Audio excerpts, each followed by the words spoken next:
डॅनी पंडित, काही तासांपूर्वी तुझ्या नावाची एक न्यूज पाहण्यात आली, ज्यामध्ये बालगंधर्वची ही जी वॉल आहे आणि हा जो पालिकेचा फलक आहे, त्या फलकावर तुझ्या काही कार्यक्रमांचे पोस्टर्स लावण्यात आले होते. तर फॉर शुअर की ते काम तुझं नसणार आहे, तुझ्या मेंटॅलिटीचं नसणार आहे. पण ज्या लोकांना पैसे देऊन ते काम सोपवण्यात आलं असेल, त्या लोकांनी अतिशय घाणेरड्या पद्धतीने ते काम केलं होतं. सो सध्या स्ट्रीटवर मी जात असताना पाहतोय की या वॉलवर आणि त्या पालिकेच्या फलकावर कोणताही तुझा पोस्टर नाहीये तुझ्या कार्यक्रमाचा.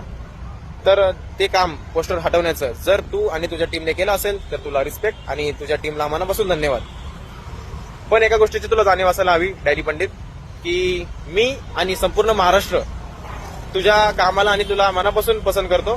तर या गोष्टी, अशा किरकोळ गोष्टी, छोट्याशा पण घाणेरड्या चुका तुझ्याकडून किंवा तुझ्या टीमकडून नाही व्हायला हव्या, यासाठी तुझ्याकडून आणि तुझ्या टीमकडून ती रिस्पॉन्सिबिलिटी आणि ती अकाउंटेबिलिटी घेणं गरजेचं आहे. तर आताही सध्या जर पुण्याच्या कोणत्या दुसऱ्या परिसरामध्ये जर त्या कार्यक्रमाचे पोस्टर्स असतील तर ते तुझ्याकडून आणि तुझ्या टीमकडून हटवण्यात यावे, यासाठी एक नम्र विनंती करतो. आणि सध्या तरी या बालगंधर्वाच्या वॉलवर ते पोस्टर्स नाही आहेत, हटवण्यात आलेले आहेत. ते तुमच्याकडून झालं असेल काम, तर त्याला पुन्हा एकदा मी मनापासून धन्यवाद बोलतो. थँक्यू.